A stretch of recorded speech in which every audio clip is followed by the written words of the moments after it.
Put the wrong screen up. Ladies and gentlemen, welcome to episode 24 of the G&G cast. I'm your host, it's Bread Time, joined by Subliminal Cheese. What's going on? And our special guest today, live from Crouton John's bedroom. Don't tell him, it's KW Frags. So it's been a while since we have a podcast. We've been trying to get our schedules have all been in flux totally. As you can see, Greg isn't here with us today. He's got some internet issues in Buffalo. Hopefully he'll have his own connection soon. We'll figure it out. He just moved. I moved. We had all sorts of stuff going on. So normally I come in with a whole spiel like, hey, you'll find us every day at Monday, 7 p.m., blah, blah, blah. That's maybe not going to be the case for a little bit until we can finally settle down and figure some of this out. Frags, thanks for the host. Yes, I should have done that. No, it's fine. But yeah, we're here now, and if we do go live, the place you will find us is here at Monday at 7, or you'll find one of us streaming. We've been doing a lot here. Make sure you check out the YouTube channel, youtube.com/grenades and goblins, Twitter, grenades goblins. What else do I need to plug? And here on Twitch, twitch.tv/grenades and goblins, where you'll find all our live streams. Did you get YouTube? I did get the YouTube. I'm a professional. Except for when I mess up the intro. Anyway, guys, there's a lot to talk about, mainly because we haven't talked about anything in a long time. So I guess we'll just start with what we usually start the show with, Okay. What are you guys playing? Let's check in. Yeah, I've been playing, still playing PUBG because it's still satiating that appetite that I have for multiplayer experience. Yep. And I have been playing a ton of Darkest Dungeon, courtesy of Pork Nasty, gifted to me. Didn't think I would like it, I think, but joke's on him. I love it. Yeah. So I've been playing a ton of that. I think it's great.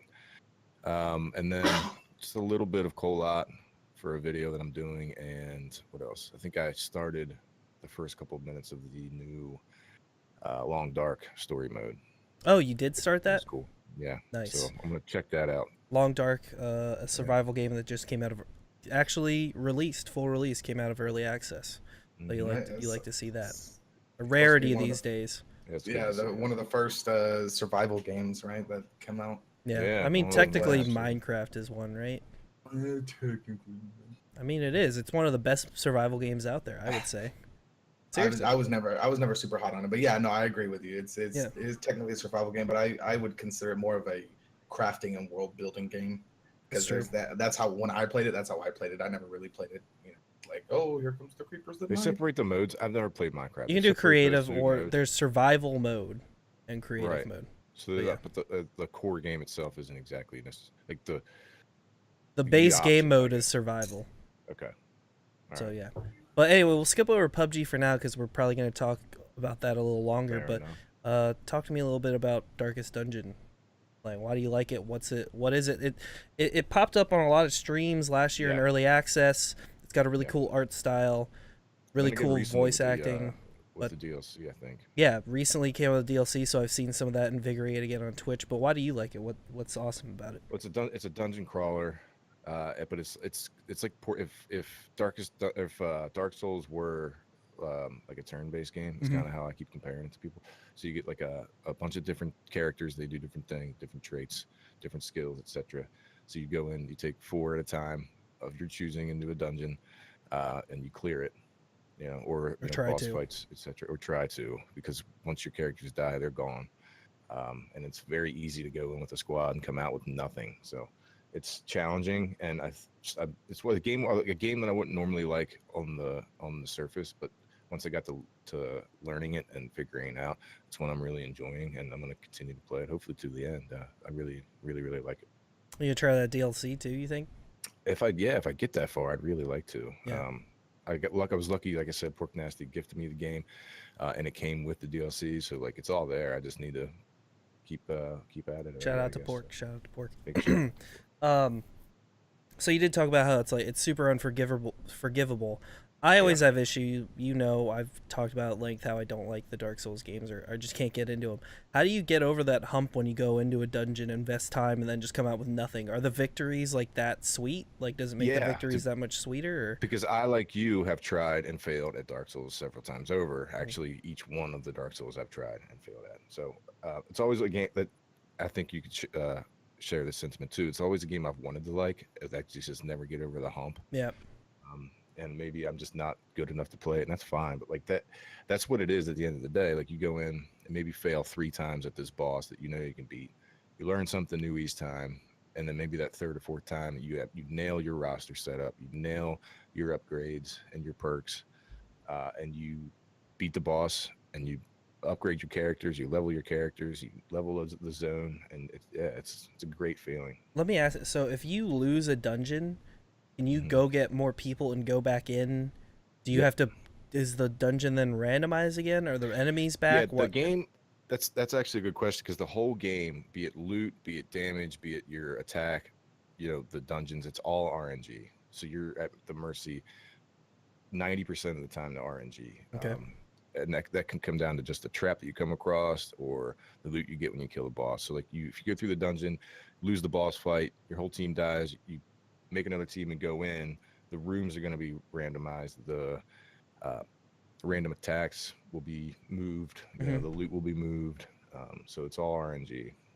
Okay. So you can go right back in and try it again. I think I would be down with that a little more. Some of the problem I have with, I know these are totally different games, but now that we have the comparison drawn there, the Dark Souls stuff is like, I feel like I'm playing in the same area over and over and over. I'm like, okay, like they're like, oh, that's part of it. You learn where the enemies are and stuff. I'm like, yeah, but that just means I'm doing busy work. Yeah. Now I have to grind again to have enough stuff to go fight this boss again, rather than just being like, reload, let's fight this boss. But the way handling it with like new loot and stuff, I can see that it's a little different, because you're right. You can kill the same group of like pleb enemies in Dark Souls like 50 times over just to get to where you need to go. But like, okay, you march your level 3 characters in a dungeon and lose them all. Like you can get 4 new characters and start it again, but they all start at level 0. So you do have to level them again. So it's not without its grind, that's for sure. Can you go back to like different dungeons? But I don't know. Sure. I like that some of that stuff is randomized. They always give you the opportunity, like in areas, to go in and level some of those lower characters. Like it doesn't level, like the game doesn't level with you, and then if you lose your people, you're just like fucked. Okay. Like, you keep some low level stuff and tasks to do, so you can keep leveling your characters up as you go along. Gotcha. Huh. Yeah. Well, it sounds interesting, and make sure you can either find him playing that here on G&G or on Subliminal Cheese's own channel, which is after the namesake. So make sure you check that out. What can I have a question back, because I've seen people play the game before, and there's also another aspect to maintaining your characters, because they acquire like stress, and you have to one of them, big thing. Yeah, each one of them has their own kind of vice, if I'm not mistaken, and you have to have them indulge in their vice to lower their stress levels, so they're more effective. You pick up, as you're fighting and encountering enemies and little things in the game, like your characters will develop stress on a mission, and it's a measurable a thing that happens to them. So like by the end of a mission, say a character has 50 units of stress, which is like not exact measuring tool, but there you have it. And so you go back to the town, and you have to participate in an activity that's going to lower that character's stress, because if a character has too much stress, they'll have a heart attack and die on you. So when you go back into town, that character may or may not like to drink or gamble or pray or meditate, so you have to like pay attention. The dungeon changes your character. Yes, big time. You pick up quirks along the way that maybe a character originally all he wants to do is drink. You can eliminate or add to that quirk, where maybe the character doesn't like to drink anymore and he wants to meditate. So it's like a whole lot of different like intricacies into keeping your character at a level. I'd like to see some more. Like, I kind of think that's kind of cool, where what am I trying to say here? So in most games, when you progress, your character just becomes a god, like godlike. I've got all these skills and everything I've learned. But in this, you almost carry, like, your character almost carries some like PTSD with them, or like symptoms. Good way of putting it.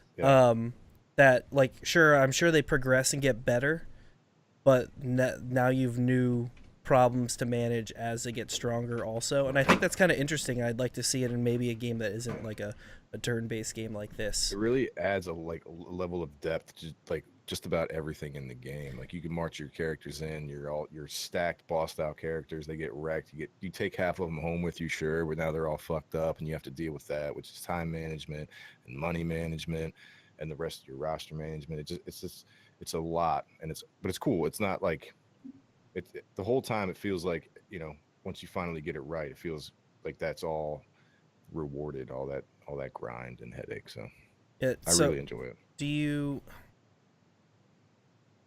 feel more connected to the characters as a result, like having to like almost like carry them through some of the stuff, or do you lose someone and you're like, fuck, all right? Yeah, sort of. Like I think maybe somewhere in the middle, because it does give you a little like an option if you want to rename the characters, which I did for a time until I realized that they were all gonna die. Yeah. But like like a couple of them that I named originally, actually KW Frags is one of them, and he's still alive. So like there's a little bit of like like I want to take care of that KW Frags character because he's one of my highest levels, and Pork Nasty's one that's still alive. Like I want but as far as relationships between you and the characters you have, it's a little shallow there because they don't have a lot of they speak via talk bubble, and it's all sort of they say things, and some of it's like kind of cool, kind of funny, but yeah, almost ironically funny. Almost ironically funny. Yeah. I think you'd enjoy it, man. Once you got in, sort of like it takes time to learn. I know. We've talked about this. It's like what I learned. Like it's hard for me to sit down. I have to. It's a time investment, and a time investment absolutely. where our currency is short, So Yep, I've been playing a bunch of different shit as well. Maybe one day you'll set some time aside, sit down, and fall in love with it. So, yeah, that's the reason why I'm not big into MMOs, is because I just feel like I don't have enough time in my life, let alone my day, to devote enough effort into a game like this. I know. I keep wanting to go back to ESO, and I just get caught up in other stuff. Excuse me, man. But yeah, I think I will. I've Darkest Dungeon on my Vita. Like one of these days. Nice. I think one of these days, I'll take it with me on a trip or something if I don't just play the Switch. Maybe that's all you need, a 4-hour road trip to get you. Yeah. Get you then I'll play Breath of the Wild. Brags, what have you been playing? Okay, so we've already talked about the PUBG thing. PUBG thing is just we'll pencil that right now. But I've been playing a lot of Minion Masters. Yeah. Okay. Tell us about it. And Minion Masters is, for some reason, I've never been super big on like Hearthstone. Like I played it a little bit here and there. I played Magic. I played it in real life, and I played the card game online. But this game is similar to like Clash Royale. I don't know, Clash Royale, however you want to say it. Which is, I guess, fairly big in the mobile gaming market. And it just that never really took my attention. Well, I think I got this Minion Masters game in like a Humble bundle or something, or somebody gave me a free code for it. And one day I just decided to check it out. I was bored. I didn't have anything to play. I didn't know what to play. So I was like, you know what, let's do this.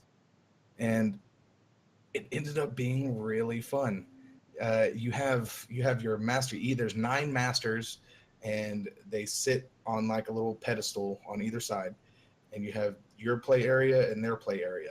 And there's bridges. There's 2 bridges. There's one on the north side, one on the south side. And you have a 10-card deck. And all of those cards recycle, and your mana, they each have a different mana cost, and you just play your minions.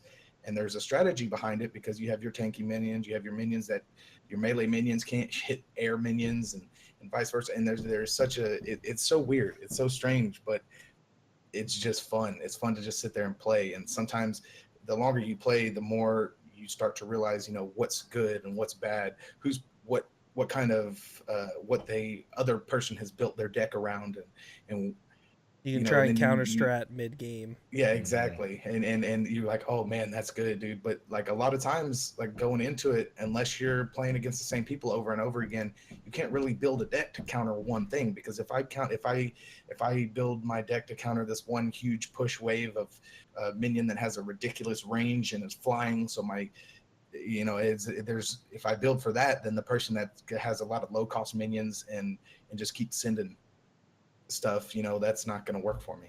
It's just it really, I don't know, it's really thought provoking. Like, to me, it's fun. And then, like I said, all the different masters have different abilities.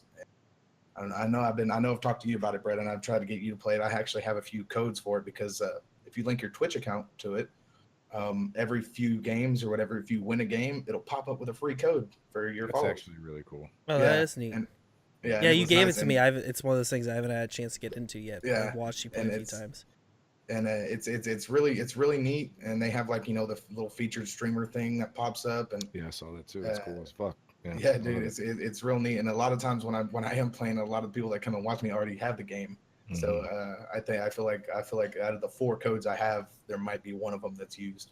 Nice. But, yeah, every time I play a game, that's super fun. And what's the other game I've been playing a lot? The Surge. Yeah, how far did you get in that? I saw you when you did your 12-hour. Yeah, you played that for a bit, right? Yeah, it was really fun. I got to the first boss and I beat it, and I still haven't quite made it to the second boss. I'm still stuck. It's pretty much Dark Souls skinned with a sci-fi theme, and really I could not stand. I have Dark Souls 1 and 2. I tried playing both. They're not for me. I just like you guys said, that just I feel like I just keep having to grind. It's like the Edge of Tomorrow. You just have to keep going through the same stuff and learning. Yeah. But for some reason And let me interject and say that doesn't mean I don't think people can enjoy the game. It's just not for me. That's all I'm saying, because I know people like to flame and come out and defend. I'm not trying to tell you it's terrible. It's just I just can't. Right. Oh yeah, the same thing with me. I'll watch somebody play Dark Souls. Yeah, all day. I've watched more Dark Souls than I'm at probably willing to admit. Yeah, but the Surge, I am so far up the sci-fi rabbit hole. Like that's my thing. I love sci-fi. I love science fiction. I love space. I love, that's my nerd niche. So like that right there alone, just the setting and that's enough to sink, like hook, line, sinker. I'm good. Okay. Mm-hmm. I will sit there and go. I mean, yeah, there is times where I'm like, I'm tired of this. Let's try one more time. Whereas Dark Souls, I'll try 5 or 6 times after dying to the same scrub minions, and I'll be like, you know what, I'm done with this. Whereas the Surge, I might push it to like 25, 30 times, trying the same thing over and over again before I just set it down and take a break. But in terms of stuff that I'm playing, that's other than just like the random like Rocket League while I'm watching a stream, just the simple stuff. Those are really the games I've been pushing into really hard. I want to say real quick, if it's all right with you guys, that I think it's cool that there is a card game out there for just about everybody, and sort of everybody has their one that they like. Yeah. I think Brett's a Hearthstone guy. I'm a Gwent guy. Yours is what'd you say? Minion Battle? Sorry. Minion Masters. Minion Masters. Like there's ESO has, or Elder Scrolls has one out there now. Like we saw Jonah playing that the other day. Legends, I think it's called. Yeah. And I just think it's cool that there's the availability and that everyone has the one. They're all sort of the same idea of strategy, but they're all unique in some respect. And I just think that there's a bunch of them out there, and that everybody has one that they like. I will say I would play Gwent. I've never played it before. I've actually only ever played a little bit of The Witcher 2. I have The Witcher 3 on PlayStation 4. Mm-hmm. I've never put it in because I've had a whole bunch of other stuff. Sure. And so if you ever have time to commit to a game, do yourself a favor and make it that one. Which one? It's a beautiful game. Witcher 3. Witcher 3. Oh, dude. Take your own advice, man. I want to see you play that DLC. I know. I've played through that game 1.5 times. I know. You keep going back and starting it over. I'm like, what are you doing? It's so good. I know. But go see the new stuff, man. I'm telling you, you'll love it. Okay. All right. You'll love it, man. All right. One of these days. It's so worth it. Anyway, moving on. Oh, what did I guess I'll talk about what I played. Yeah, what have you been playing, Brad? We played PUBG a couple weeks ago. Replacement part was kind enough to buy or spot me for Fortnite when it came out. Yeah. We played a bunch of Fortnite. Well, tell us about that, man, real quick. I want to hear that a little bit as in depth as you can get with as long as you played it. All right. Well, I'm still the problem. Well, I don't want to start by saying the problem. Fortnite is a very cool game conceptually. Really enjoy the art style. I enjoy playing it with friends. All that being said, I like the shooting feels fun. Getting loot feels fun. building is like actually pretty easy, and it seems like you can get pretty complicated with it, which is nice. All of the couple clicks of the button, like you can make some pretty cool structures and find some really cool traps. I guess my problem, well, to start, it was too easy. But as a like, I was playing with our mod Blackjack, and he was like, "Yeah, I play solo, and it's a lot more difficult." And again, we're still in the like tutorial area, but the tutorial area is over 10 hours long. Like I've played that game at least 10 hours, and we're still in the like first area. That's crazy to me. And it's so like when you play with a team where it defaults you to try and like match publicly with other people, you just steamroll everything. So we were like putting down traps and stuff and building and having a good time building and looting and stuff. But the zombies weren't even getting to our base. So that was it almost felt disheartening, because I was like, I see how this could be awesome, like laying all these traps and funneling through this base and murdering them, but they don't even get there, and it's just it kind of bums me out. I guess I'll explain a little bit more in depth about the game. Like, it drops you in on these levels. They're not super huge, but they're still pretty wide. You can play up to a team of 4. There's a couple different mission types, but it usually results in you trying to find an area where the mission is actually going to go down. And over the course of that, you gather resources. So you gather, you can take a pickaxe to literally everything: cars, light posts, bushes, houses, floors, TV sets, and that's pretty cool. So you'll get like materials. Yeah, right? Mining for materials. So you get like wood or metal or bricks, and those are your main building materials. So wood being the weakest, metal being the strongest.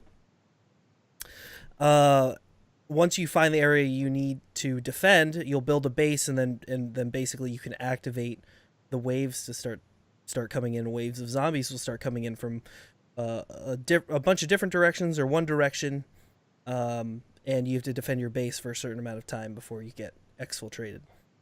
And that's fun. It's fun, but I'm just not at the point where it's challenging at all yet, and it's kind of bumming me out that it's not challenging yet.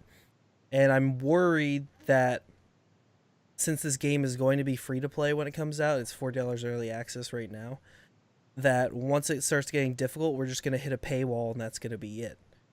But I'm not there yet to get that far in. There's a lot of the reason the tutorial is so long is because there is a lot to learn. For as much fun as the gameplay is, there's a lot of backroom like organizing you have to do. Like there are a couple of different systems where you like gather squad members for your like main base, and all of the stats you have for squad members, those account to your overall character's power as well, and almost more than just leveling up your character, like having all those survivors set up together in different squads. And then it even goes further down from that, where they'll have different archetypes where they're like maybe they're like courageous. So if you put people in a squad with other survivors you found that are also courageous, then they'll get a boost from that. Or they're both, they have a likening to engineering rather than combat. So if you put them all in the engineering corps with people that are also in their archetype, but you'll get double the bonus essentially. So there's a lot of management with your characters in there too. And then you have weapons and weapon schematics, and I mean it's all really fun. I just want it to 10 hours. I mean, at least. No, I'm like 2 or 3 levels from there. For an example, I looked up a game, Dead Space. Like how long to beat Dead Space? I know. 10 hours. I know. Well, I've streamed most of it, right? And I've at least done 2 or 3 streams, and at least 1 or 2 of them were like 7 or 8 hours. We're not quite there yet. I'm not disputing how many hours you say you've got in. I'm like scratching my head at how long of a process that is. Fortnite is another example of a game I really, really, really want to like, because I think it's really cool and it's a cool concept and it's really fun when everything's clicking, but it's just not quite like, it just has some balance issues, and I'm hoping there's some of that is worked out during early access. Like when you play in a group with friends, your overall power level, like it shows your group power level, and you just steamroll everything because your group power level is way higher than the normal level would be for that level. Like I wish they had a way that would scale just a little bit, you know? Yeah. Like they need to figure out some of that balance. You can see the free-to-play hooks too. I don't think they're egregious yet. But like I said, I haven't seen the end game yet, and I'm not sure if I'll hit a paywall or not. So far, I haven't, and so far, like the loot supply coming in has been pretty steady so far. But then again, I've got access to like founders stuff, so they've been giving out a bunch of bonuses and stuff because, you know, everyone that bought in early. Unmade Gaming, thank you for the host, guys. We appreciate it. I don't know. I'm waiting on it a little bit. I still log in every day and get my daily rewards. I still enjoy playing with my friends. But it's almost one of those things like, so I'm trying to think of group stuff we played. So let's say PUBG or Destiny or really anything else. Like there's always some sort of modicum of communication. And some of the most fun comes from when there's just chaos going on everywhere and everyone's screaming and like communicating, and then it all works out and you win the level. Like let's say you're doing a Destiny raid and you're like, all right, I'm doing this, but you know, and you get to the end and you win and it's satisfying. Well, in this, all the zombies start coming in. You've built this cool base up. You've got all these traps set, and then everyone's just running around like it's business as usual. Disturbed, thank you for the host, man. We appreciate it very much here at G&G. Everyone's running around like that. Chaos is there, but it's not enough. It's not enough to actually promote any sort of conversation yet. So it just feels like you're just running around dutifully killing zombies and that ends. So you're just like, oh, okay, like that was another level. There's not enough fear in the game. Jeez, you're muted. I was just saying it's like tedious, and then there you have it. It's done. Yeah, well, it's not like tedious either. I don't know. It just feels like I'm just working to get to the end almost. Like where the excitement for me should come from. Like I do enjoy looting too. Like you can find secret basements with like chests with like different loot and stuff in it too, which is kind of cool. Like one time I was in this big church and I was like, I wonder if there's a basement here. So I just hit the floor with my pickaxe, and all of a sudden there's this secret basement down there. There's a chest. I got some loot, and I was like, all right, awesome. That's satisfying. I felt good about that. And there are little mini missions you can do throughout the level as well. But for a game that feels like it should need a lot of teamwork, it's not actually all that necessary most of the time. Like in the beginning of the game, unless you're all partied up together, even if you are partied up together, everyone just kind of runs around, does their own thing, which is fine. Like that's a legit strategy. You go loot, you know, divide and conquer. But even towards the end there, you don't really need to talk and organize that much yet. Again, like I said, I'm still early on in the game for the most part, I guess. I really want to get to the second area and sink my teeth into, you know, some of the higher octane levels. So I like everything about it mostly. Like I like the presentation. The humor's give or take. I mean, like I don't really play the game for humor, but I really enjoy the art style. The shooting feels solid. The characters are all pretty cool and have different like move sets, which is nice. The dance emotes. Yeah, the dance emotes are pretty sweet. Yeah, I've seen some of those. I don't know. I think the game looks good. It does look good. I mean, even you were leaning towards getting it for a little bit. Yeah, I believe it's a very good looking game. But are you saying something to the effect that it's almost like there's no fear in the game? You don't feel like, okay, guys, we all need to focus this right here. Everybody can just kind of like, oh, here they come. Like it's not really.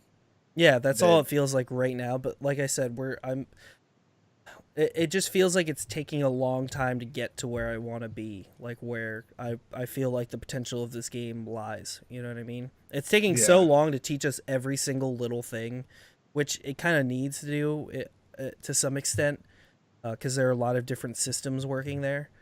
And I feel like maybe the voice stuff would maybe be more like communication would probably be more attributed. I mean, they've more helpful towards building as opposed to attacking. Yeah, like, building and stuff too. How are we going to build this? How are we going to defend? Not, you know. Yeah, there's no voice chat in the game right now, but they do have like a text chat and they have quick chat where you can, like, to a hotkey and then it's on a radial. And you can be like, hey, let's go this way, ready, like that kind of stuff.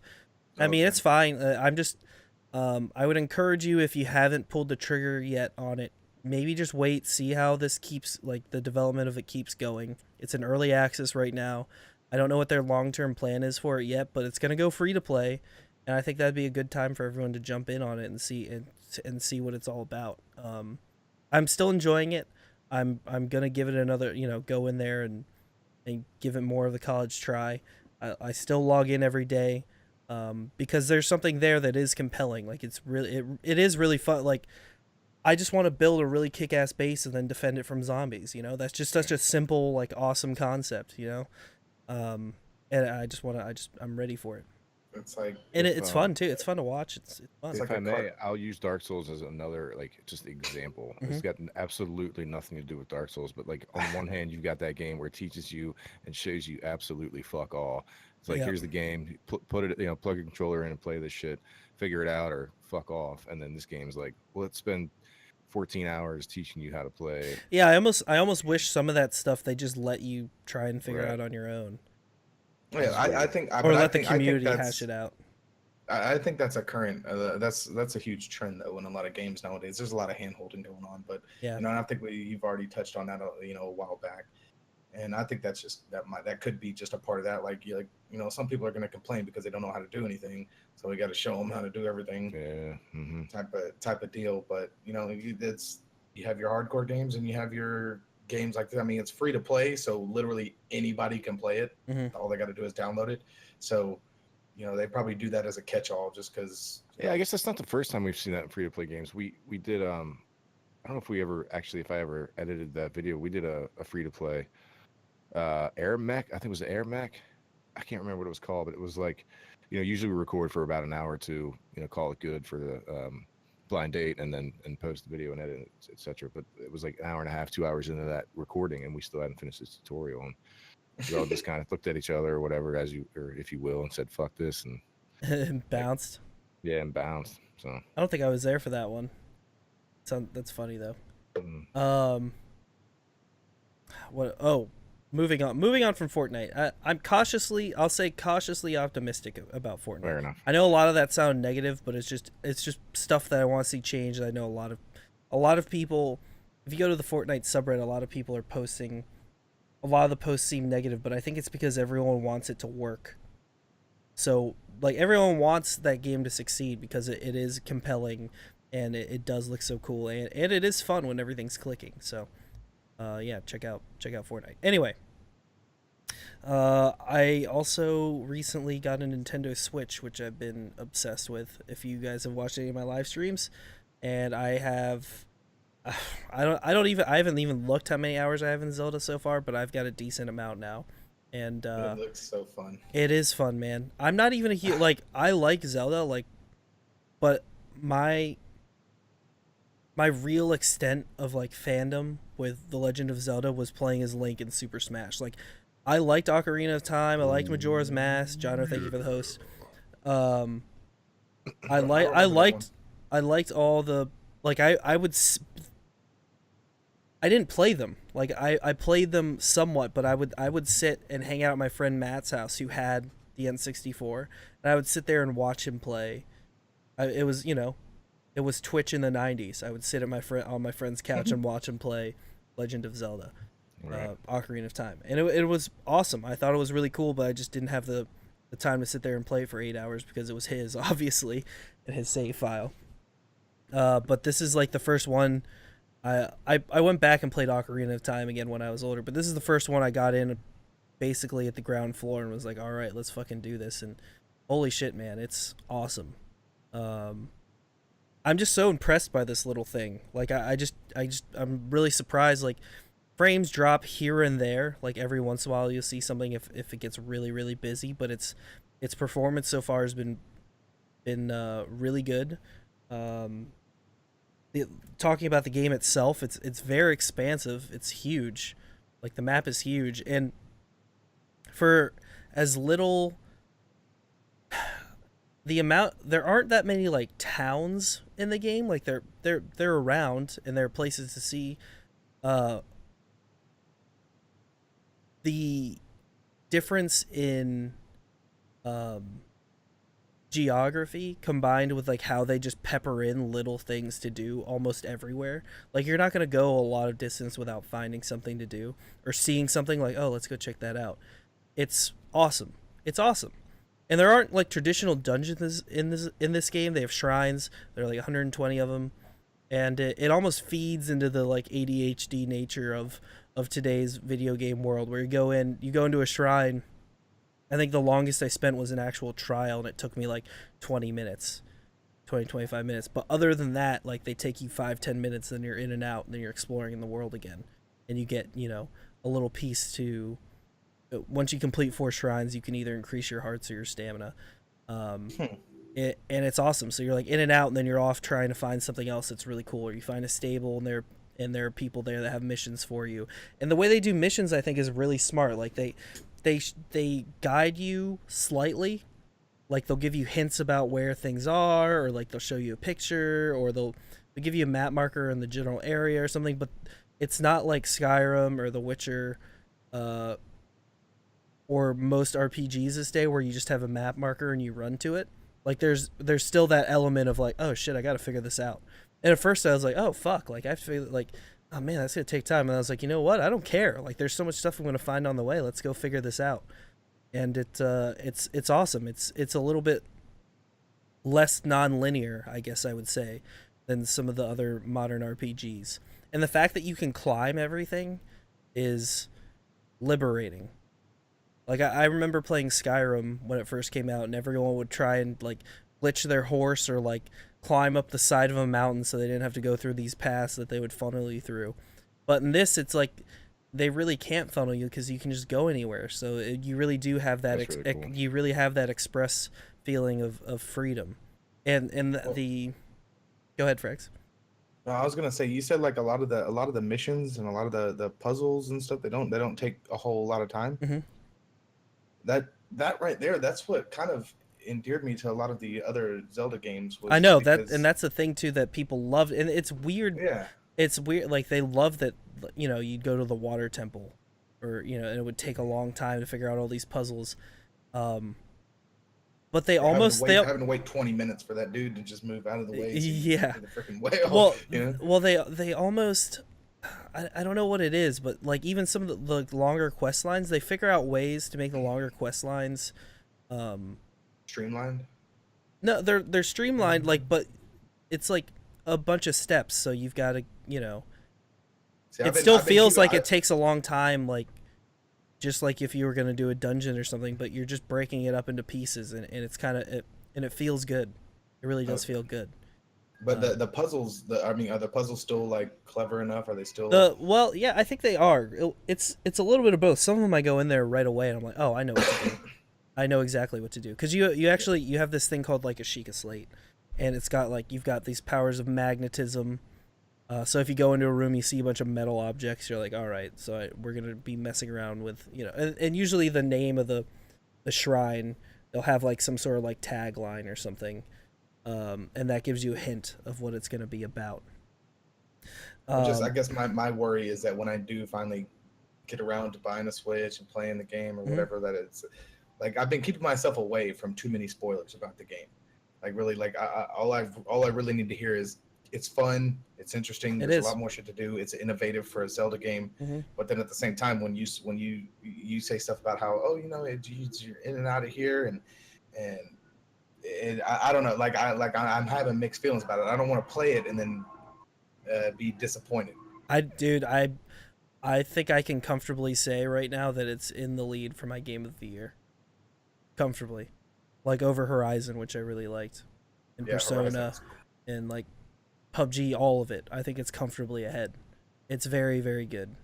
It's very good. That's pretty impressive. I don't think it's going to leave you disappointed. I'm not a Nintendo fanboy. I'm not a Zelda fanboy. It's just a really fucking solid game. It really is. I think you'll really enjoy yourself. The thing is, all the shrines, like, they don't take that long, but a lot of them are varied enough. I mean, there are 120 of them, man. So like, a lot of them are varied enough that I don't know, it just feels like you're doing something different all the time. What was that noise? Yeah, what the hell? Will is watching Game of Thrones. Oh, okay. Oh. Okay, nice. Enough Nice. said. Spoiler. It got real loud real quick. I'm No, sorry. no, don't worry about it. I don't know, but I think you really will enjoy it. There's a lot of stuff it does that just feels a little bit transformative to the RPG genre, like it has in the past. Where like next RPG I play, when I can't climb everything, I'm gonna be a little bit disappointed. Right. I was actually thinking about this today. I'm like, what are they gonna do next? Like, I know I'm not even 40 hours into this one. I'm already thinking about the next one. I'm like, well, shit, they better let me climb everything in the next Zelda, or I'm gonna be fucking pissed. Like, it's cool. Then they put a lot of like systems in there that you wouldn't expect. They've got like a weather system, and there's just little stuff. I'm struggling to find what to say because there's so much to It say. makes me want to play The Witcher 3 because it's not the same, but I remember that feeling of like ooh, piece of candy. Ooh, piece of candy. Yeah. But there's so many little systems in there where like there are multiple ways to solve a problem in Zelda. Like you see something, you're like, I wonder if I could, maybe if I just did, and you're like, oh yeah, I can. It works. I did it. Like, it's like they thought of how I might think about how to solve this problem in that exact situation from several different ways, and it works, and it's awesome. It's awesome. I won't say more than that just for fear of spoilers, but it's very cool, Frags, and I think you'd be very pleased with it. I'm excited for it. It looks absolutely great. I love the color. It's very colorful and it's a beautiful game too. Oh yeah, see, and So honestly, a lot of Switch games. Yeah. I went to PAX South and PAX East, and that game was there both times, and I couldn't bring myself to play it because I knew for two reasons. You One, buy I Switch. I wouldn't want to stop playing it. I'd be like, no. There's like a 5-year-old behind you, like, Mister, can I play? You like elbow him, like, no, little kid, get out of here. Also, the second reason is because at both PAXs, it was like a 2.5, 3-hour wait to play those freaking games. All those Nintendo Switch games, it was ridiculous. And I just couldn't. There was, you go to those conventions like that. There's just so much to see. It's so much it's sensory overload. Yeah, exactly. Yeah. It's like, you know what? 3 hours standing in line behind another smelly fat man this is not what I paid for. Yeah. So. And I'll say Legend of Zelda is sometimes sensory overload. Not sensory overload, but it's just like, oh man, what am I gonna do next? And there's nothing in that game, at least yet, that I've come across. Like there's always something in those big games where it's like, oh, go do this, and you're like, oh man, like sounds fucking lame and tedious. Like there's nothing in this game so far has been like, oh, that's gonna be tedious. It's like, oh yeah, let's go do this, I'm about it, you know what I mean? It just feels like another adventure, and I'm like on board for it. Exactly, because I felt I felt the way about The Witcher. Like, I keep bringing it up. I love that game, like inherently, and there's a lot of the reasons why, man. Like a lot of the same parallel reasons. So yeah, maybe one day I'll buy the Switch and we'll be just specifically. Oh, fucking got him! Fucking got him! Real quick question, Cheese. When you play The Witcher, do you play it with a controller or do you play it on your mouse and keyboard? Well, I only own it on my PlayStation, so I've only ever played it on a controller. Oh, when I played on the PC, I plugged a controller in. It's the only way for me to play. I think that's where I messed up because I can see where it would get bad. Yeah, I have Witcher 2 for my PC, and I did try to play it. And one, it was a little more like, oh my god, every 10 steps I take, there's a new mission for me to freaking do. Yeah, it can get overwhelming. And it was like, oh my god, and then having to learn like how to move and attack and everything on like those kind of games and stuff. I prefer to play with a controller, and it just never dawned on me. I play PC. This is how I have to do it. Right. No, screw that shit. No, I think I would urge you to play that game with the controller. Yeah, I would as well. I only have roughly 10 minutes in Witcher 2. I own Witcher 2. I haven't given it the time that it deserves, but I've heard from people that have played both 1 and 2 that it doesn't hold a candle, not a fucking candle to Witcher 3. It's a completely different experience. Yeah. Same story, same concept. Yeah. Completely different mechanics. Everything changed for the better. So I have this weird thing. It's not super bad, but it just nags in the back of my head. If I don't play games in chronological order, sure, from when they were released, it just eats me up Right. so much, especially when they have 1, 2, and 3 in their name, like Right. the Zelda games that we were talking about. That doesn't bother me. I've never played. I've They're all never played standalone stories that Waker. like Right. reference each other. Exactly. But the games that are like supposed to be chronological in terms of story progression, Right. like it just kills me. And I've never played Witcher 1, and I tried playing Witcher 2, and it was like, okay, this is cool, whatever, you know. But it was there. It's just there in the back If of my it's head. any Going, consolation, "You don't man, know they do nothing a about Witcher stellar 1." job of leading you along the way. Like they give you all of that information along the way.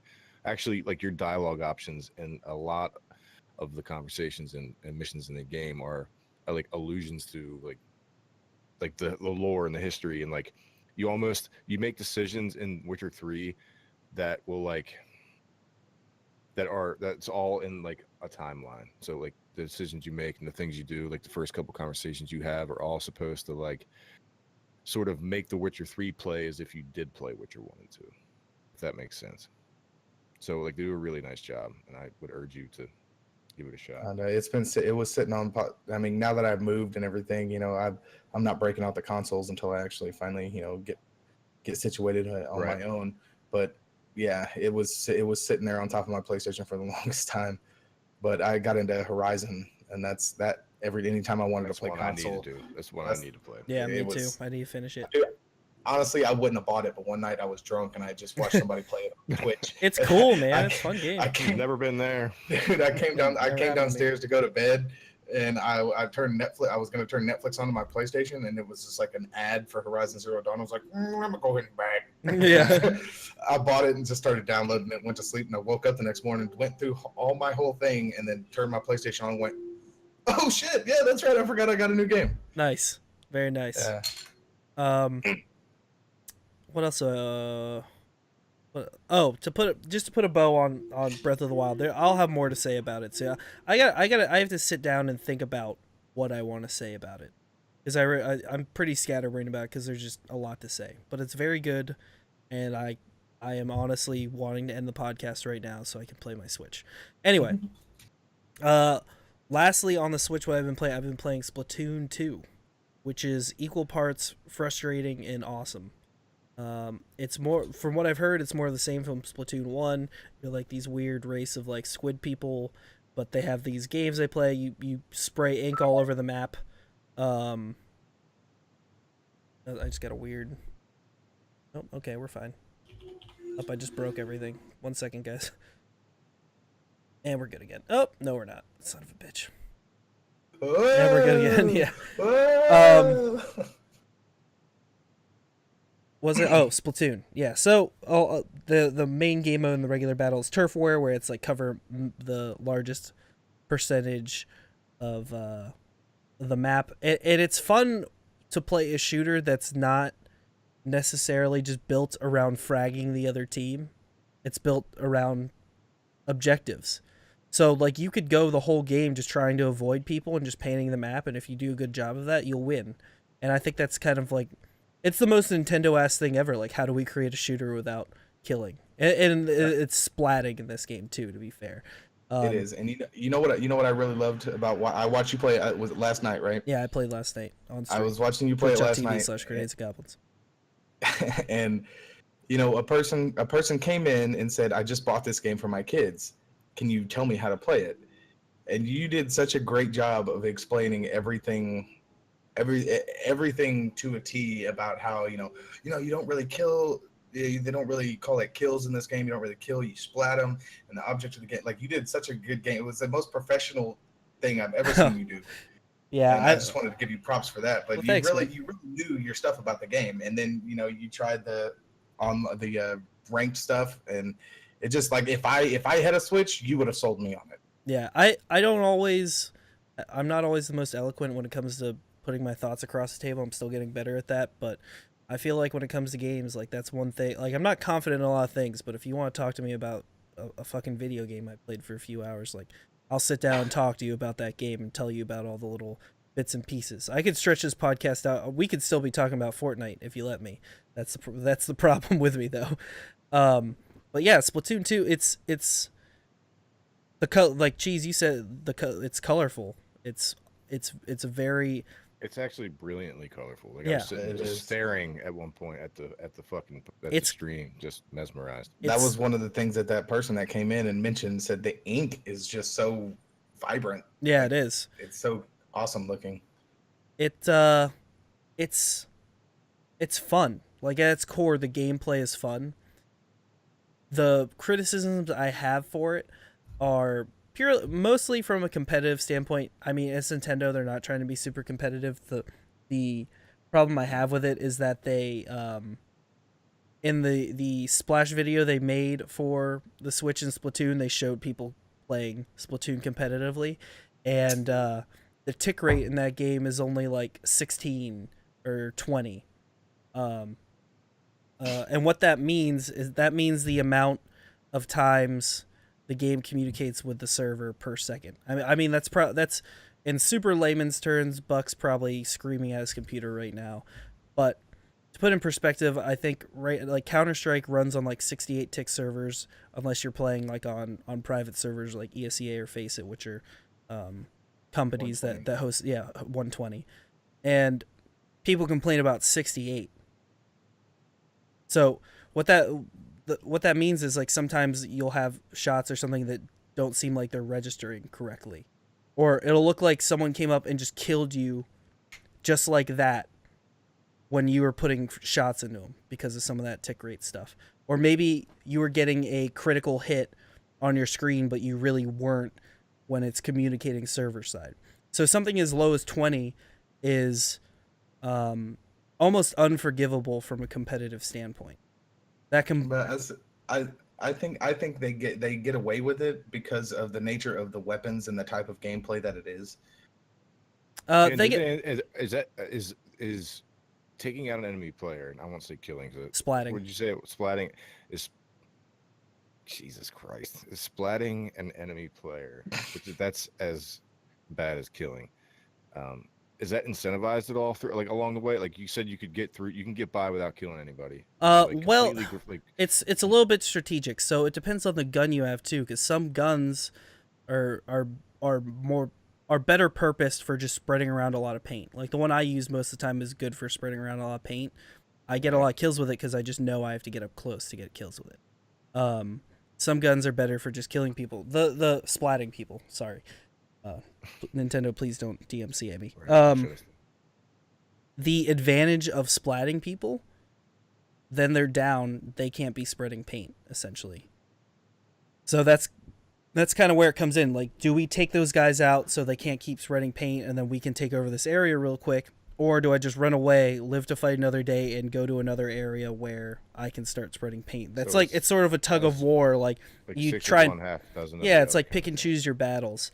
Like I've had games where I try and launch back into the middle again, and I just get wiped like 3 or 4 times, and then we lose. Like the I was saying last night when I was streaming, the most important time in that game is like the last 45 seconds, because you can be dominant. I've had matches where you're winning the entire game, at least in Turf War, which is the cover everything with paint mode, and then in the last 10 seconds we all get wiped and then we lose because they come back because they can spread all the paint because we're all dead and we can't stop them. So a lot of times it's like, all right, I'm going to try and push as close as I can to them and then pull back. So, like, when the game starts, I'll paint as far up into their zone as I can, maybe not as thoroughly as I could, just to get close enough to a guy that maybe he, like, stutters for a second or stops for a second or tries to take me in an engagement, and then I'll just back off and, like, fill in some of the spaces. Because, you know, it's just controlling territory, like letting him know you're there, that kind of thing. You know, I'm sitting here thinking about it. Then again, the kid on the other side is probably 8 years old, and he's like, "I like green. This should be green." But that's the way that's the way I see it, at least. It's fun though. It's very fun. I dabbled in a couple other modes last night too. I finally got to level 10 when you can try the ranked modes, and those were different. Different game modes. That's the one where you had the path you had to take and all yeah, that there's stuff, right? one where you control this like moving checkpoint throughout the map, and that is essentially tug of war, because if the other team takes it, then it starts moving the other direction. You like I think you have like a certain amount of points you can lose or gain like after they pass checkpoints, or you can pull it all the way to their side and just win by a KO or something. And that's really fun because in that instance, you're not necessarily trying to cover everything with paint, but it's still really important because when you cover stuff with paint, you can dive into it in squid form. And when you dive into it in squid form, you move like 2 or 3 times as fast. So like having that advantage of more paint spread around means more movement for your team, which still is kind of king in that game. And then there was a capture the flag mode, which I played. I think it's like capture the fish or something, which was okay. I haven't had a chance to play more than 1 or 2 games. I didn't like it that much, but I don't think I really totally understood that game mode. But back to its style, it's like totally 90s. It's all like 90s fucking hip hop and snapbacks and beanies and big sneakers. It's I really like the style of that game. It's cool. It's got it brings its own flavor. Like, I don't know, like it's like Jet Set Radio or just other games with their own just unique style.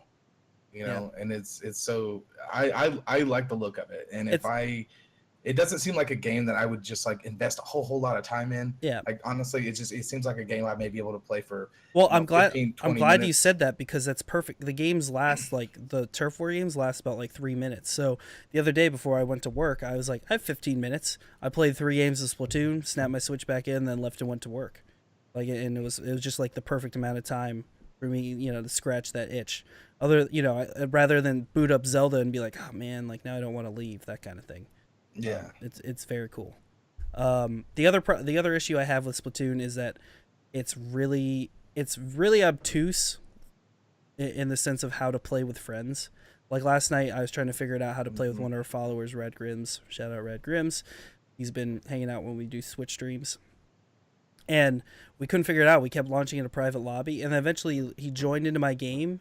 And if you're not in a full team of 4, it's not a guarantee you'll be on the same team. So it kept flip-flopping. Like, him and I would be on opposite teams, and then we'd be on the same team and then opposite teams. So you can't really, like, just party with your friends and go in and play. Like, you might be on the opposite side, which was really annoying. In 2017, that's a fucking asinine concept. Yeah, it's weird how often Nintendo gets away with this shit. But the thing is, on the Nintendo Switch subreddit, it's been the topic of a lot of discussion, actually. The top post yesterday was like, Splatoon 2's online in 2017 is inexcusable. And it kind of is. Like, I would agree with that wholeheartely. I can forgive no voice chat just because, like, hey, we've got Discord, we got, other stuff to do, and you're trying to be super kid friendly. You don't want, 16-year-old immature kids telling 8-year-old kids to, they fuck their mom, that kind of stuff. That makes sense, sure. Okay. But, like, saying, like, oh, I can't party up and go to a game and play Splatoon with just my one friend. Like, come on. Fuck off. Come on, Nintendo. Anyway, I don't want to let too much of that take away from what I think is still a really fun experience. Just because it's so different, It's not you're not shooting an M16 or anything. They've got like M16 adjacent style weapons, maybe, but you don't things in. Like I saw you were using a giant paint roller. Using it. No, it was a duck hunt gun. Oh yeah, the duck hunt gun. Yeah, that was cool. So cool, man. Yeah. I saw that. Unmistakable. I was like, that's a fucking duck hunt gun. That's cool. Yeah. Nintendo loves referencing itself. Yeah. Right. So there's some really cool weapons. Like, you can use a giant paint roller. It's super satisfying to just crush someone with your paint. Yeah, with your paint roller. It also is super satisfying. Like, if you can just hide in the paint, like just layer in the ink or whatever. I saw you and then just come out and just be like, surprise! Yeah. Like you were about to be in an engagement. You sort of go under or whatever the fuck it's called. Let me tell you, it was great because you were like, paint roller looks kind of stupid. I don't think I'd ever use it. And that person came in and was like, yeah, we just unlocked the paint roller into there. You're like, I guess I'll try it, whatever. You started using it and was like, oh my god, this is kind of cool. Yeah, well, just because it totally offers, it's a shooter, and then you're just running around with essentially a melee only weapon. It's got like you can chuck paint a little bit too with it, but like it changes up the gameplay so much. You're like, oh, you know what, this is kind of awesome. Like, it's totally different still, and it's the same game. Well, see, this is what was great about it, is because like you said that, but after you had said like, oh, it just doesn't look fun, it doesn't look like my style of play, or you said something along those lines. Yeah. But you said that, but then also you kept continually getting wrecked by people who had like paint rollers. Yeah. Like it was almost like a 50-50 give and take, Yeah. between you and the people with paint rollers. And it was like, wow. I just like I like shooting so much that I have a hard time trying to change that play style. That was most of my inhibitions towards trying the paint roller. But now that I have, like, I just need to let go of that anxiety and try a couple more different guns, because it does change gameplay in a significant way. And I'm willing to say I was wrong, or I misjudged something. Like, I'm not afraid of saying that. It's just getting out of your comfort zone. I feel you there. Like I would have said the same thing. Like, that paint roller looks kind of dumb. I probably screw that. I won't look. Yeah. But the fact that somebody had mentioned it and said, "Oh, it's kind of fun" or whatever, and kind of gave you like I was like, well, if this dad and his kids can play with the paint roller, so can I. Fuck. Yeah, let's go. That was great. Yeah. Anyway, yeah, I've been playing a lot of games, so I kind of stretched that out. That's going to be most of our cast today. But before we go, I just wanted to lightly touch on at least the PUBG update. Cheese, you and I know Greg initially talked about trying to start pub chat, or like a little 10-minute podcast show every week. Something we may do. Yeah, something we may chuck around as the game gains popularity.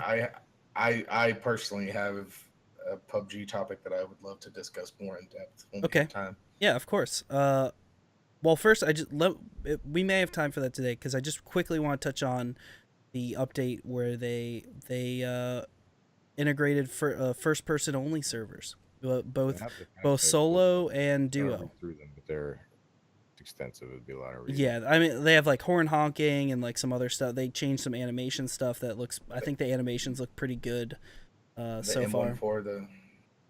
The what? Oh, they added a gun. Yeah, they added another gun. Crate only. Let me ask you guys though. What do you guys think of the first-person mode? PUBG. PlayerUnknown's Battlegrounds. I'll use the full name for those who aren't up on it. I don't mean to yeah, you do. Fuck off. Brag or anything, but KW Brags in the house. Me and old Croutonas Jonas streamed here on this channel the other day and got our win on our first game in first person. That might be the first FPS win in our community, I think. Yeah, he carried the crap out of me, but I was a really good target for other people. But he it was fun. Like, I don't know if you guys have played first person. We have yet or not. It is a wholly different beast. It is. I honestly, I just don't even know how to, like, you notice things more, like in terms of like stuff you pick up and how you have to do stuff, but you also don't notice people who are literally 30 feet to your right until you're turning around. Oh shit, there's a guy on that hill. Bah! Like, I mean, I do that in third person too, but I'm also always using the left alt and looking around and 360 in my environment. Whereas this guy, in first person mode, dude, you can do it, but it's a little more jarring with somebody and not even know. Yeah. It really makes you try to be on your game in terms of having to peeking, man. Like, you can actually afford to be at that window, scoped in, just ready, instead of having to third person it, waiting for them to peek. Yeah, you can't wall scum anymore, really. Yeah, exactly. It's no longer that Mexican standoff about like who's gonna peek first, and I'm gonna peek you and hope that the servers hold up enough that I'm gonna kill you right now. Yeah, exactly. It's a whole nother. It's a whole nother strategy. Like, you pretty much have to relearn how to play the game. Cheese? And oh, sorry, I thought you No. I mean, that was pretty much, and then looting is a little more difficult in first person, but yeah, I mean, I like it. Well, like I'll start off with saying, like, the very first night we played was that it might have been. It was the night. It was the day it came out. Night. I thought. Yeah. Yeah. So like the servers were fucking awful. That day. And they did a really good job. To their credit, they did an awesome job of hot fixing, getting that, being right on top of that. The next day, it was a completely different story, but it was pretty rough fighting through that lag the first night. On the whole, I think preparation age feels good. But, on the whole. I think I really like it. We got a lot of good kills. I played it a couple times since that was last week, but it's fun. It's completely different, like Frag said, completely different. Like there was a couple times where there were situations like someone took a long shot at me, and they were on target, and there was it was a situation where in third person I probably could have at least turned around to defend myself, but like those people killed me, and still to this day have no idea where they were. Like there was just a lot of like just change. It'll be changes in gameplay and pace and situational awareness, but I like it, and I think it looks a little bit like someone compared it in chat the other night to like playing first person in Grand Theft Auto. Yeah. Who wonky. was that said that? I don't know, but that's spot on. Yeah, that was yeah. I think we'll adjust over time too. I agree. I think it's a welcome change too. I think it's like, even though we're playing on the same map with the same guns and the same like everything's the same, just locking to that view does change the game completely, in my opinion. I almost feel more willing, like if I know someone's like camping in a house, like I almost feel more willing to push them because I know they can't like they can't wall scum the wall. Like they might hear me coming, but they can't pre-aim around the corner. You know what I mean? Pre-aim around the corner. And just go for it. Or third person fuck a stairwell. Like you can't even get upstairs if you know someone's upstairs in third person, you might as well just stay the fuck out of there. Yeah, yeah. So it adds different levels of strategy. Like people will still hang out in the middle. Like it changes where people are gonna sit over the course of the game. Like I'd love to see what the heat maps look like between a third person match and a first person one. Because, in third person, if you go into an open area, it's like, all right, I'm going to find a tree, and I'm going to stand around this tree and kind of spin around it a little bit until we see someone, and I'm going to use that to my advantage, right? In first person, you can't really do that. You can lean a little bit or whatever, but you can't do it to the same effectiveness as you would be able to in third person. So you're not only just, like, forced out in the open a little bit more, but you could also have to be a little bit more cautious with your positioning, and I think that's awesome. It's fun, and I think we've played since the servers were fixed, and with a smoother experience like that, I had a great time. I really did. I'm actually looking forward to catching another dinner when Buck gets home. There you go. Probably gonna do that. If I would like to pose a question. Yeah, go ahead. I was about to ask you to do it. I want you to let me know if we have time to discuss it. If we can touch on it, and then if we feel like we can always revisit it. That's fine. Okay. Yeah, go ahead. It's about I believe the PUBG bubble is getting to a point where it's about not gonna burst. I don't think it's going to pop. I don't think it's going to pop and just implode on itself and everybody's just going to ditch it. But I believe it's gotten to its expansive point and it's about ready to start coming down. And the game isn't even fully released yet. Yeah. I say that it's ready to start coming in on itself, but at the same time, maybe it's not. I mean, I feel like they had that scare with a lot of people, grabbing pitchforks and torches whenever they decided they were going to drop the cosmetic stuff, where you can buy the keys for the crates and stuff, and they were dropping more cosmetic items, which I believe PlayerUnknown pretty much came out and said this, and said straight up, like, look, we're testing it out. We have to test it out to make sure it works. And I'm putting words into his mouth, but this is pretty much what he meant, is we have to put this out and test it and make sure that it works, because if we drop this stuff on day one when we release the game and it doesn't work, then they're going to bitch that it doesn't work. So it's more of a we're going to do this for right now, and then I believe it says something on that they're going to pull it. It's only lasting for like a month, and then they're going to pull it, and then they'll re-release it again where you can buy keys and do all that kind of stuff whenever the game finally comes out.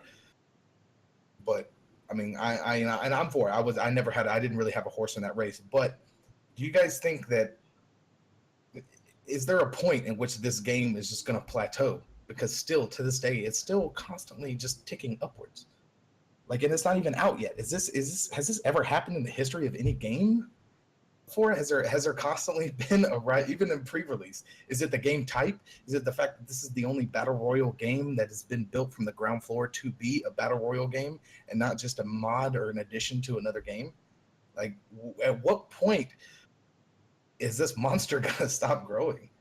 I think you'll see it grow a little bit. Like looking in gaming news, it's almost like, all right, what article today is going to be stating which milestone PUBG broke today? You know, Yeah, exactly. like they beat Counter-Strike for like a short minute. It's like the most played game. It beat like GTA, most played non-Valve game on Steam. Obviously, I think there's going to be some drop off. I think the monthly updates, like we just talked about with like first person stuff, is going to lend itself to the longevity of this game as long as they keep adding stuff to it.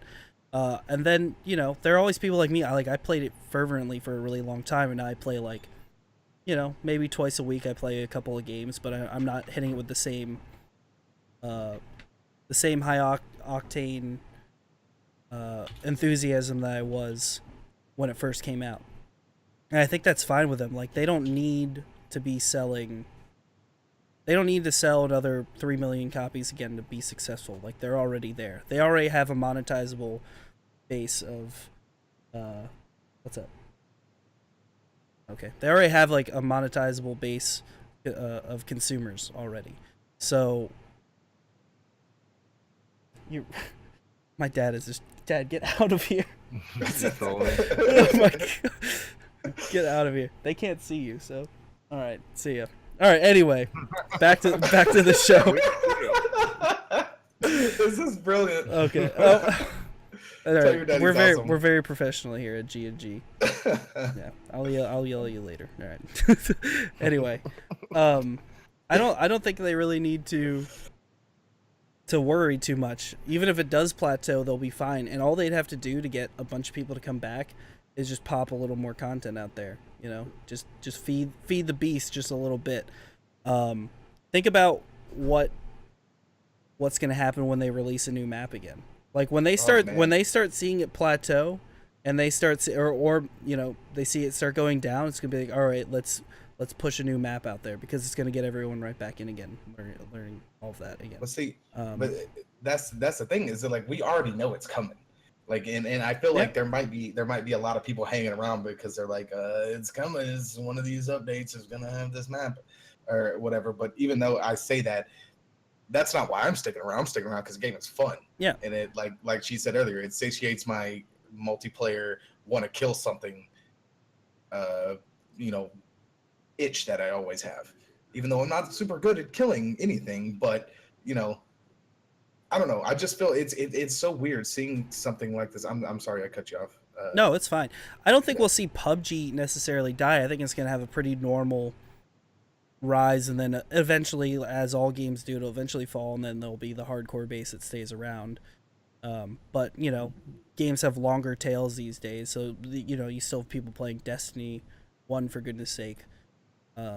And that's 2 years old. So I see this game having a very long life. The bubble, as far as like a bubble popping, like you were saying, I don't think the bubble pop we have to worry about with PUBG at all, because I think people are going to continue to enjoy PUBG. I think it's going to be similar to the MOBA hype that was around for a while, where everyone's like, all right, now we got to make a MOBA. All right, everyone make a MOBA. And that all kind of died when fucking Battleborn came out and went. Like, everyone had their own MOBA, free to play this, blah, blah, blah.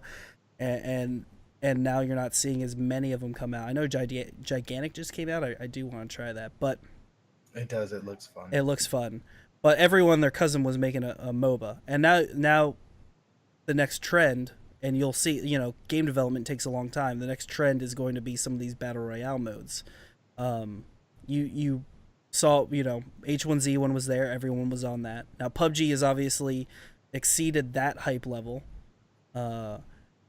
But what's the next? And you've already seen well, no, I'm not even saying the next step in battle royale. I'm just saying you're going to see games try and implement battle royale into developers implement battle royale into their current games in like multiplayer modes. There was I think it was the Ubisoft head.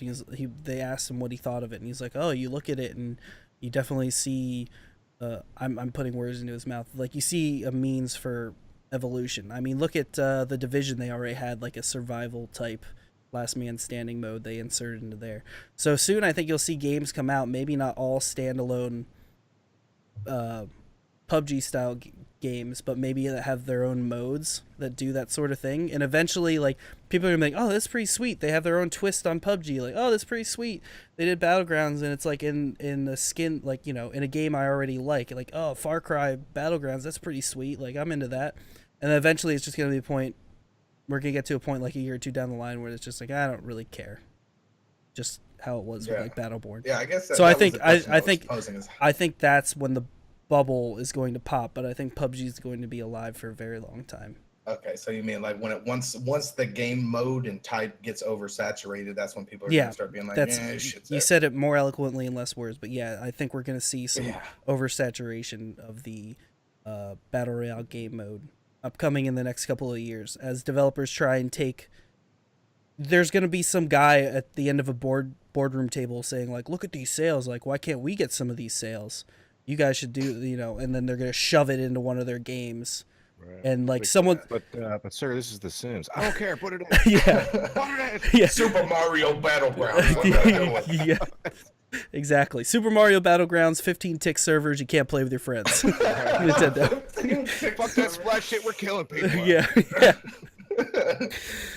Mario's got a gun. Everyone's got a gun. Get down. Anyway, Cheese, what's your take on it before we wrap up? That's all. How do you feel about being carried? Yeah. Ooh. Who's doing the carrying first? If it's Buck, I'm all about it. If it's you, then we're both bad. Yeah, that's a lot of nobody being carried. But I think the game, like, look at the excitement. Like, how much more do you want to play the game? Stick around just for mounting and fucking mantling and shit. Yeah, it's not often. Sorry, I'm interrupting real quick, but I want to say, like, it's not often an update comes out for a game like every month, and it's news every single time, like top tier news. All right, sorry, continue. Right. And I think that's crazy. No, it's all in the same vein. What I'm about to say, like, oh shit, they're putting mantling in the game. That's gonna change things a whole ton, fuckload. Like, that's exciting, and they're constantly on the ball with hey, we made a mistake, we're fixing it, or hey, you know, we address that this is an issue, there's ownership and they're fixing it, and like they're adding stuff to the map, you know, the map stuff that you're talking about, and the guns that they're putting in. The balancing has always been good, I think, and that's only all that stuff that's like the game's in its infancy, and all that stuff that's like an issue is either being worked on actively or has been fixed sort of already, and there's just only getting better. And I think this game, like I said, this game is only going to continue to go higher and grow bigger as long as they don't fundamentally screw things up at some point. And there's a lot to be said what you said, how they're like upfront about like, hey, we messed up, or hey, we're working on this, or, you know, even when we went in to play first person the other night, there was a blurb on the front page like, hey, we know about the stuff with the servers, we're working on it. Like, it gives it this real I mean, they're not indie, let's not be real, like, let's be real with it now, but it gives it this real grassroots, like, all right, we're all in this together, like, we're all making PUBG great, you know. And that said a lot about our gameplay that night. Like, there was a lot of infuriating situations where we were, you know, we were lagging and hard, and there was a lot of issues with the servers, and rather than, you know, like, I think Frags put it best earlier when he said something along of, you know, torches and pitchforks.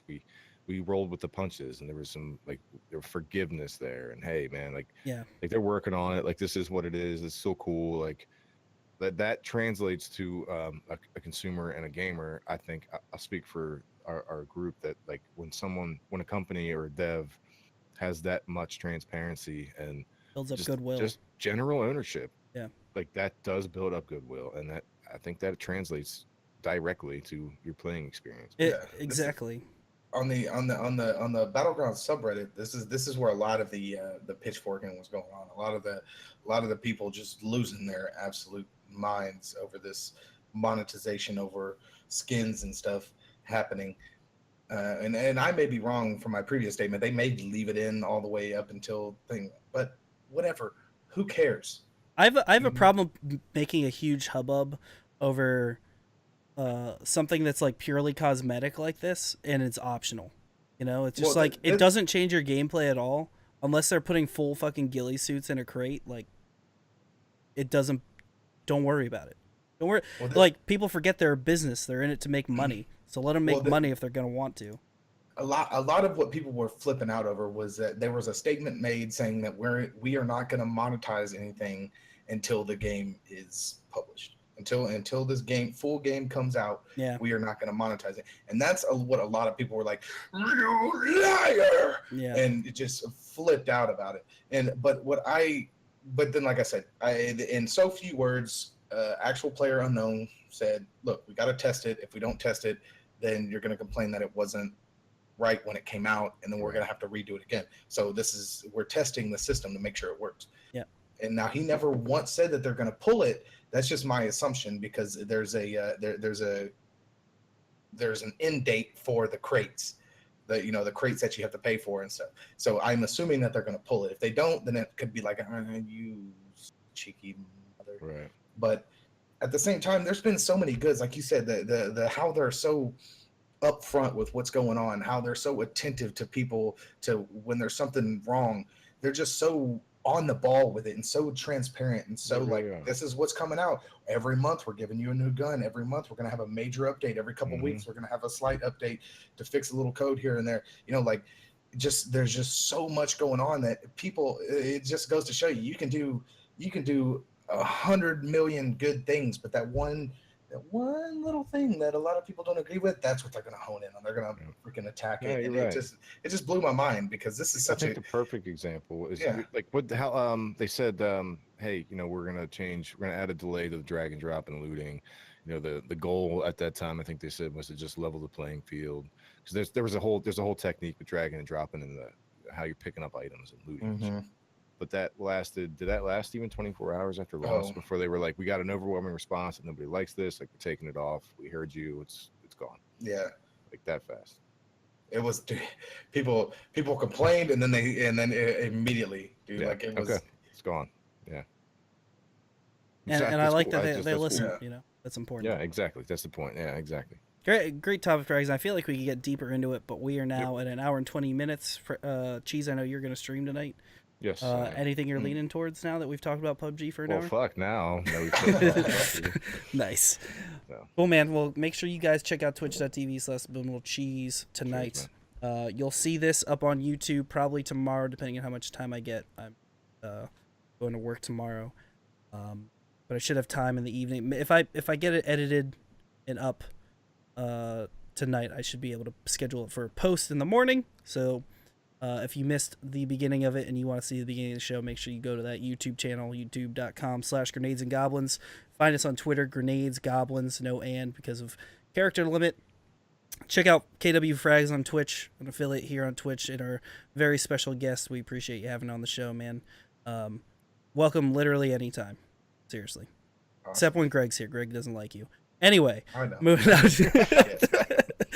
Guys, it's bread time. That's Subliminal Cheese. That's KW Frags. And for all of G&G, we'd like to send you off for tonight. Frags, you're in Buck's room, so you gotta do a saw, dude, to send us off. A saw, though. Good night. Later, guys. Good show. Celebrate my birthday. It's in March, but we can still celebrate. Yeah, we could. You can still shoot for him. Whatever. Just because it's not your birthday doesn't mean you can't wear your birthday suit. Right. Hey, man. I am right now. What? No, you're not. You're very clearly wearing your shirt. Yeah. Have you ever seen me not in a hoodie and headphones? Oh, I just understood why it's called a birthday.